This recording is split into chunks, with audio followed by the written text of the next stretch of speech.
My son called me a burden, so I left him a gift that would haunt him forever. You know, there comes a moment in every person's life when you realize that the people you love most in this world see you as nothing more than an inconvenience.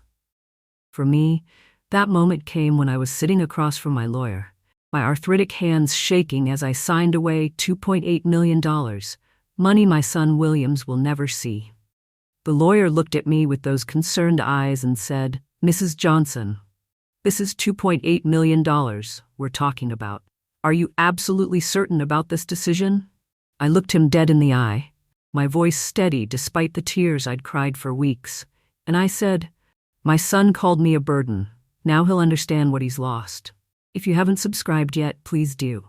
It really encourages me to keep sharing these incredible stories with you all. Kindly let me know in the comments where you're watching from. I love knowing where my sweethearts are tuning in.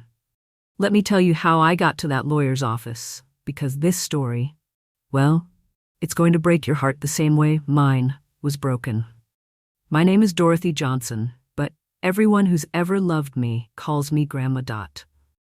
I'm 66 years old, and I've lived every single one of those years, giving everything I had to the people I loved. I spent 40 years as a seamstress in Alabama, my fingers dancing over fabric until they became twisted with arthritis, each stitch a small sacrifice for my family's future. When my husband died and left me to raise Williams alone, I worked 3 jobs. 3. I'd sew during the day, clean offices at night, and take in laundry on weekends. My back ached, my eyes burned from squinting at tiny stitches under dim light, but I never complained. Not once, because that's what mothers do. We sacrifice in silence and call it love. 6 months ago, my body finally started giving up on me. The arthritis that had been whispering in my joints for years suddenly started screaming. Simple things like opening a jar or climbing stairs became these impossible mountains. My pension, Lord, it barely covered my heart medication, let alone rent and groceries. That's when Williams, my 40-year-old son, successful accountant, beautiful house in the suburbs, reluctantly invited me to move in. I say reluctantly because I could hear it in his voice, that hesitation, that resigned sigh when he made the offer. His wife Lillian, she's 38, works in marketing, and has this picture-perfect life she's built.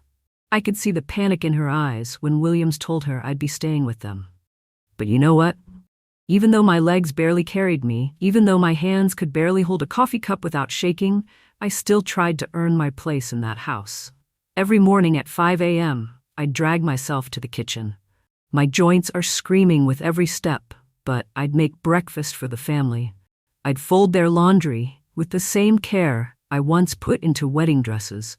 I'd help little Lily with her math homework, my voice patient even when the numbers swam before my tired eyes. Those grandchildren, 9-year-old Lily and 7-year-old James, were the light in my darkening world. "Where's Grandma Dot?" they'd call out the moment they got home from school.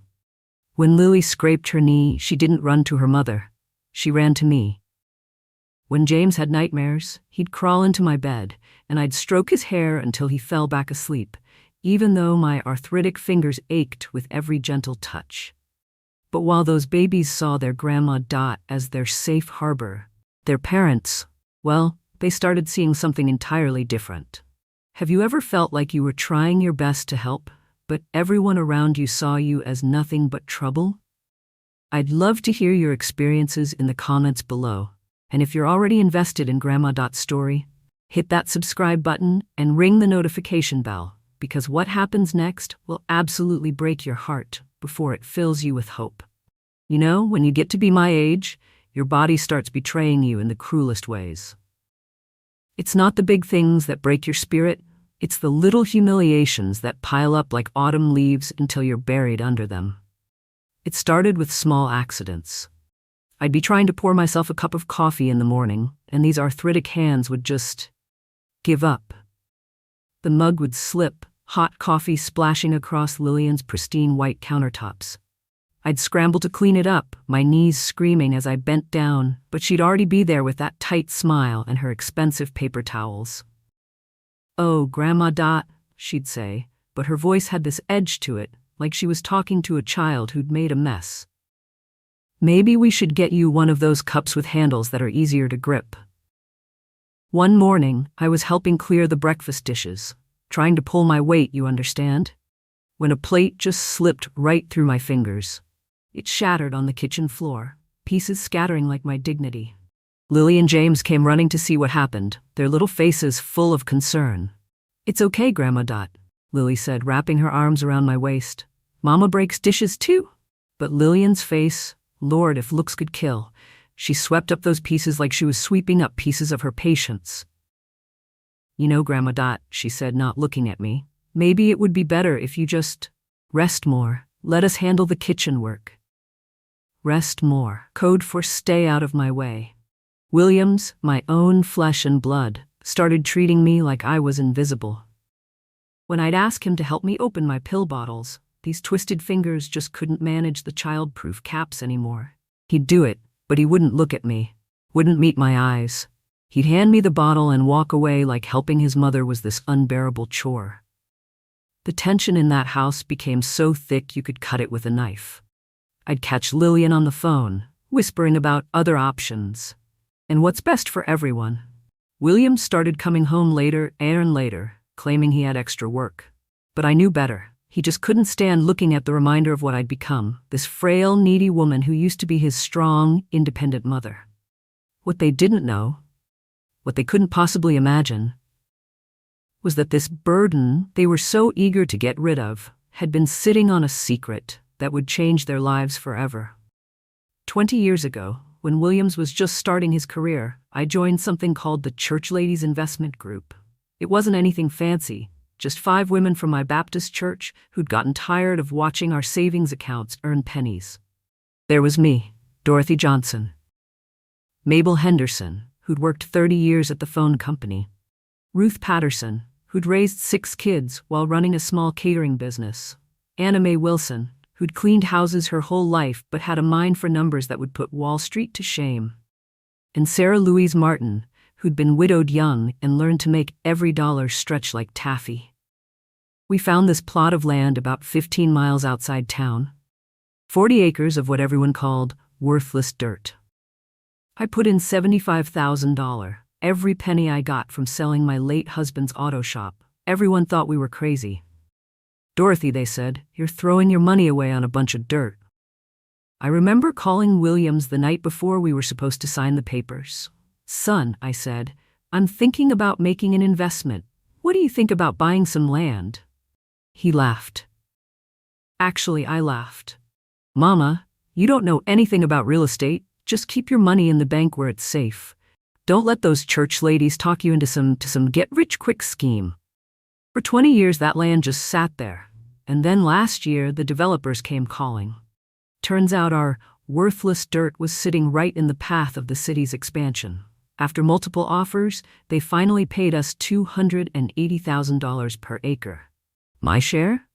$2.8 million. From an investment that everyone, including my own son, had told me was foolish. I'd been secretly meeting with lawyers for months, planning Williams's inheritance. That money was going to be his surprise birthday gift next month. His children's college fund, his family's security. But that beautiful dream died on a Tuesday night in March when I got up to get a glass of water. It was past 11 o'clock. My arthritis always gets worse at night, and I'd been tossing and turning. I was shuffling down the hallway in my slippers when I heard voices coming from the kitchen. Williams and Lillian, talking in those hushed tones people use when they don't want to be overheard. "We can't keep doing this, Williams," Lillian was saying. "It's been 6 months, and it's only getting worse." "I know," my son replied, exhaustion heavy in his voice. "But she's my mother, Lillian, after everything she did for me." "And I respect that," Lillian said. "But look at what it's doing to our family. The kids keep asking for Grandma Dot when she's not around, but when she is around, she's everywhere. She spilled coffee on my laptop yesterday, ruined a presentation I'd been working on for weeks."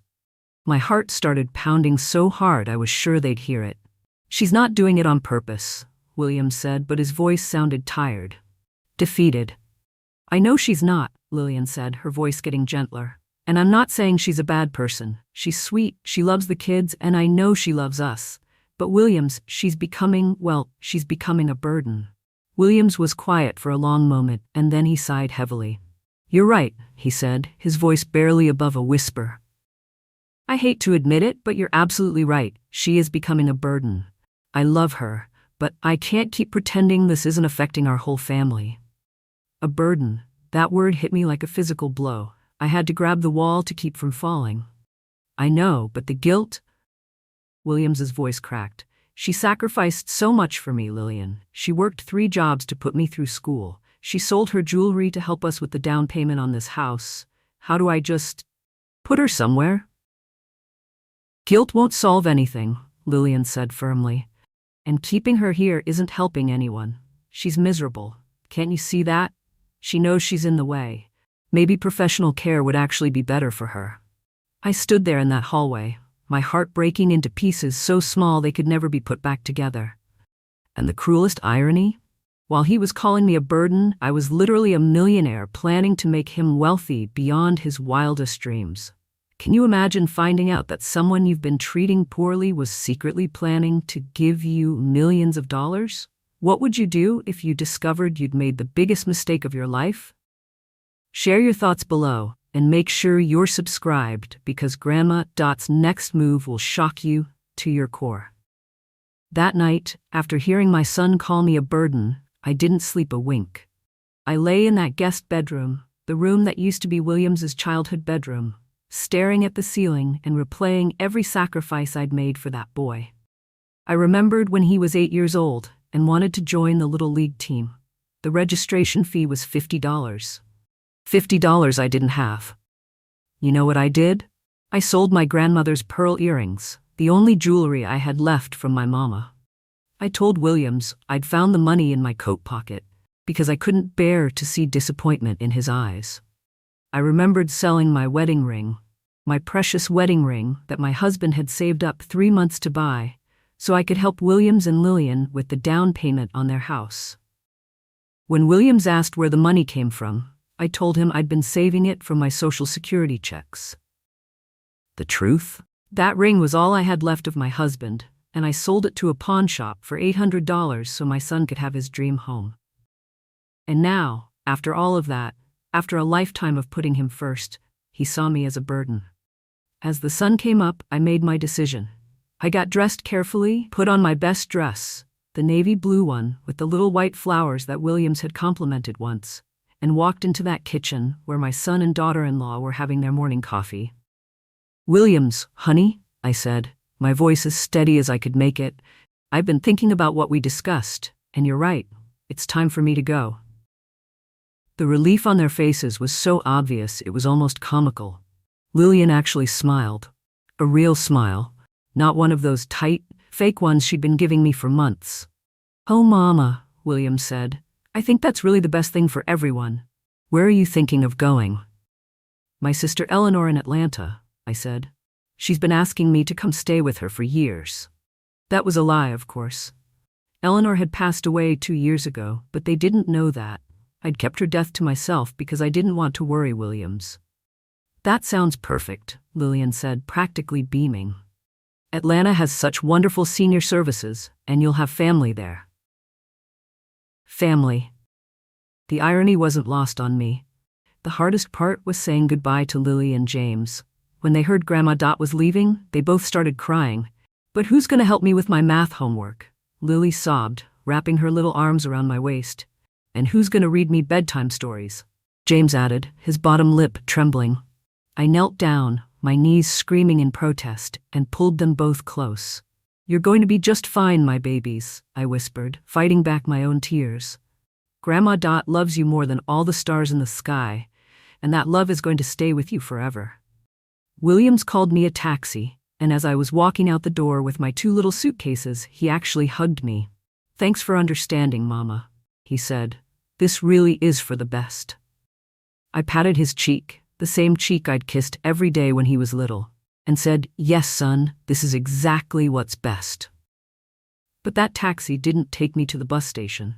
It took me straight to the office of Harrison Blackwood, the lawyer I'd been secretly meeting with about my inheritance plans. Mrs. Johnson, he said when I walked into his office, I wasn't expecting to see you until next month. Is everything all right? Mr. Blackwood, I said, settling into the chair across from his desk. I need to make some changes to my will. Major changes. For the next 3 hours, we rewrote everything. The $2.8 million that was supposed to go to Williams? Gone. Instead, I established the Dorothy Johnson Scholarship Fund for single mothers pursuing education. Every year, 10 women would receive $10,000 each to help them build better lives for their families. I donated $500,000 to the St. Mary's Children's Literacy Center, enough to build a new wing and stock it with books for the next 20 years. And the rest? I bought myself a beautiful suite at Sunset Manor, the most exclusive retirement community in the state. Not just any room, a luxury suite with a garden view, 24-hour care, a library, an art studio, and a dining room where residents were treated like guests, not burdens. The transformation in my life was immediate and extraordinary. At Sunset Manor, I wasn't Dorothy the burden. I was Dorothy the philanthropist, Dorothy the scholarship founder, Dorothy the woman who'd built something meaningful with her life. For the first time in months, I woke up excited about the day ahead. I took art classes and discovered I had a talent for watercolor painting. I joined the book club and found my voice again. I volunteered at the Literacy Center, reading to children who actually wanted to hear my stories. I was free. Free from walking on eggshells, free from feeling like an inconvenience, free from pretending I didn't notice the sighs and eye rolls. Have you ever reached a breaking point where you finally decided to put yourself first, after years of putting everyone else before you? How did it feel to finally choose your own happiness? Let me know in the comments. I read every single one.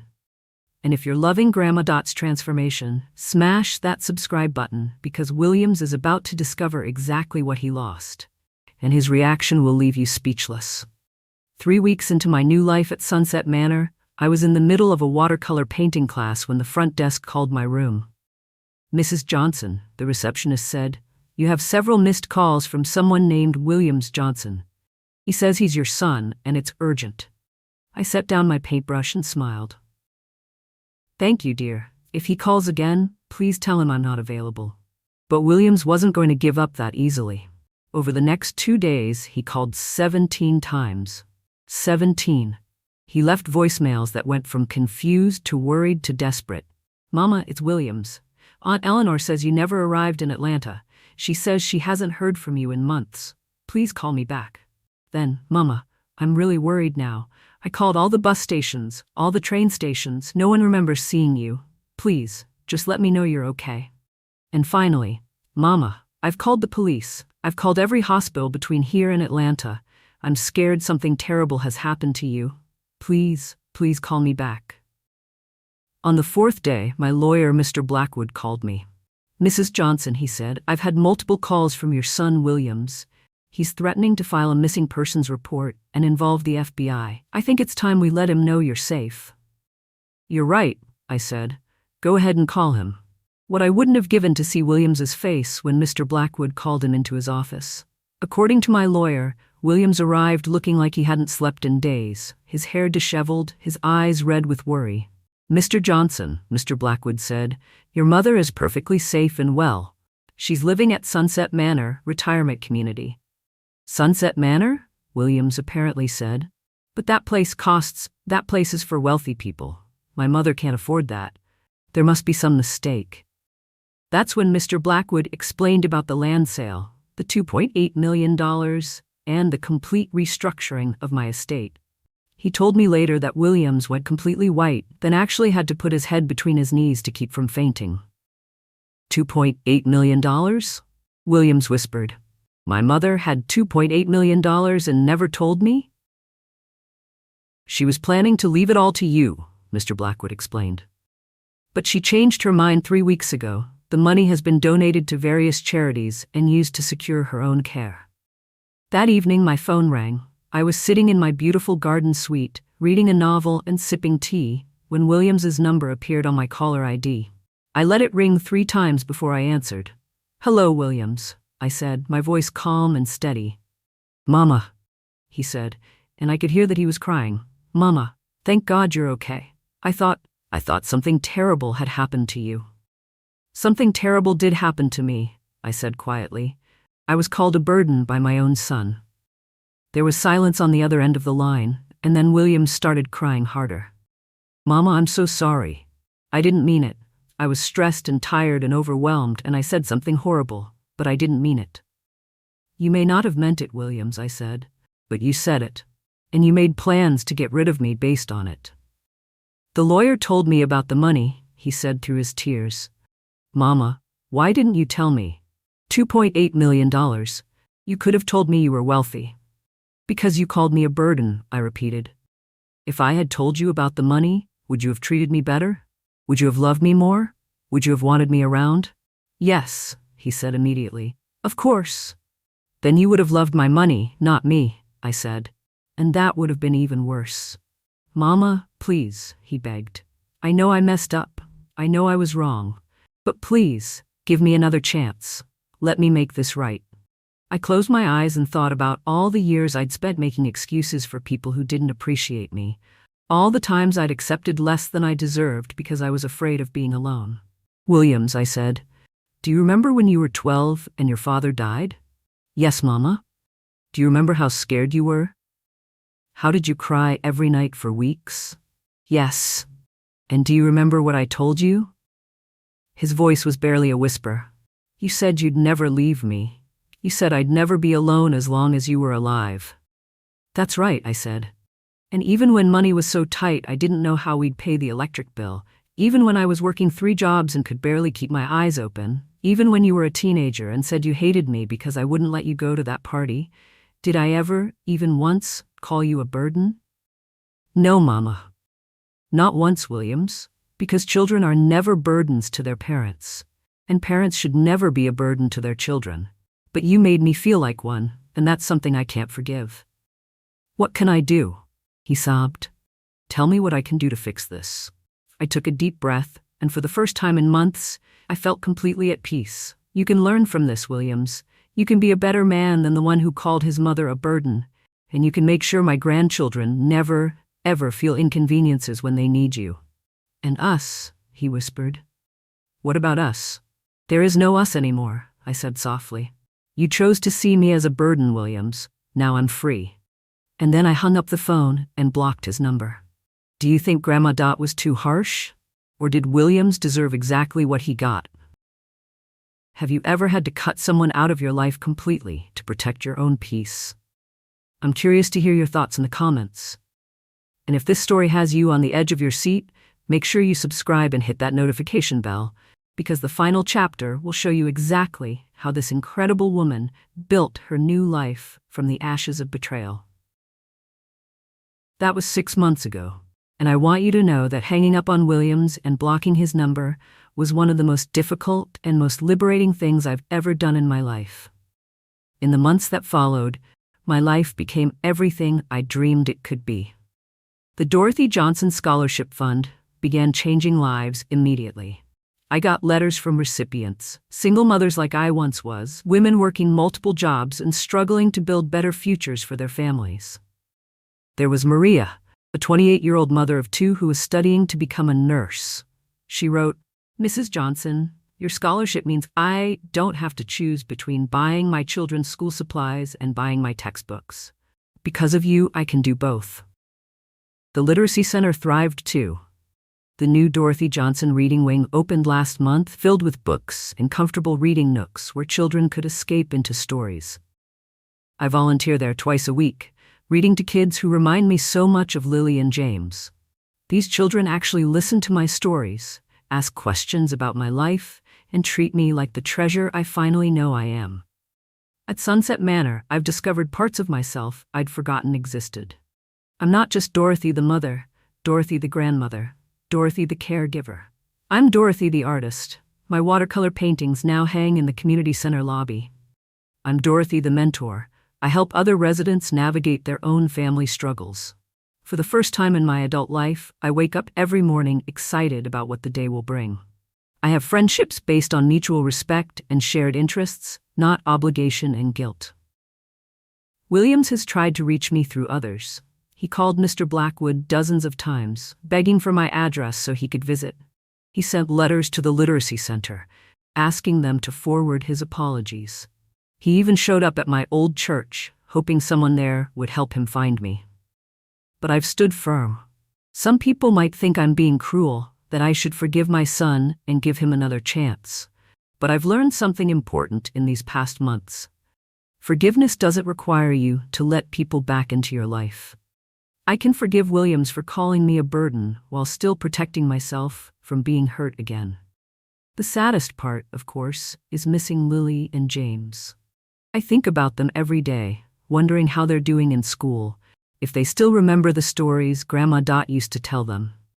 But I've chosen to honor their memory by helping other children, by making sure the kids at the literacy center know they're valued and loved. Last week, a little girl named Emma, about the same age as Lily, was struggling with a difficult book. I sat with her for an hour, helping her sound out words and understand the story. When she finally got it, her face lit up with the same joy I used to see in my grandchildren's eyes. "Mrs. Dorothy," she said, "you're the best teacher ever. Will you read with me again next week?" "Of course, sweetheart," I told her. "I'll be here." And that's the difference. At the Literacy Center, I'm not a burden who occasionally helps. I'm a valued volunteer who makes a difference. I've learned that respect isn't something you get automatically because you're old or because you're family. Respect is something you earn, but more importantly, respect is something you demand for yourself.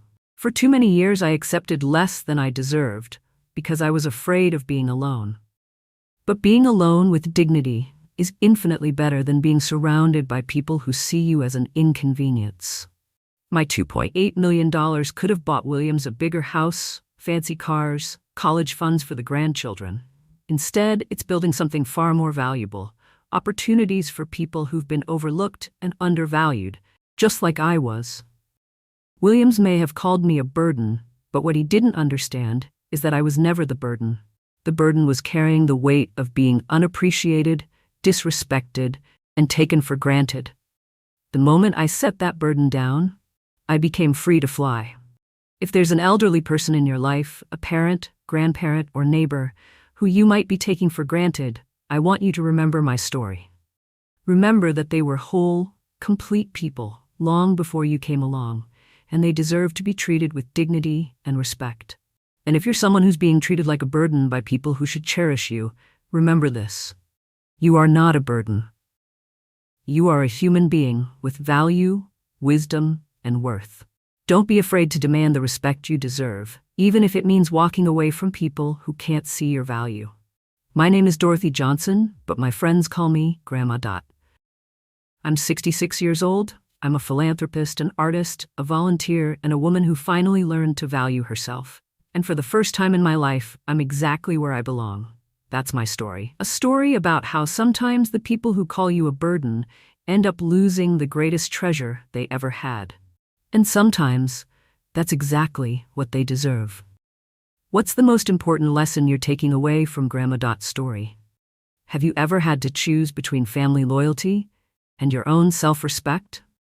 I'd love to hear your thoughts and your own stories in the comments below.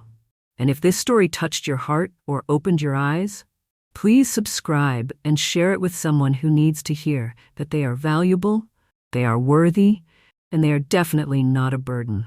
Your support means the world to me, and it helps me continue sharing these powerful stories that remind us all of our worth.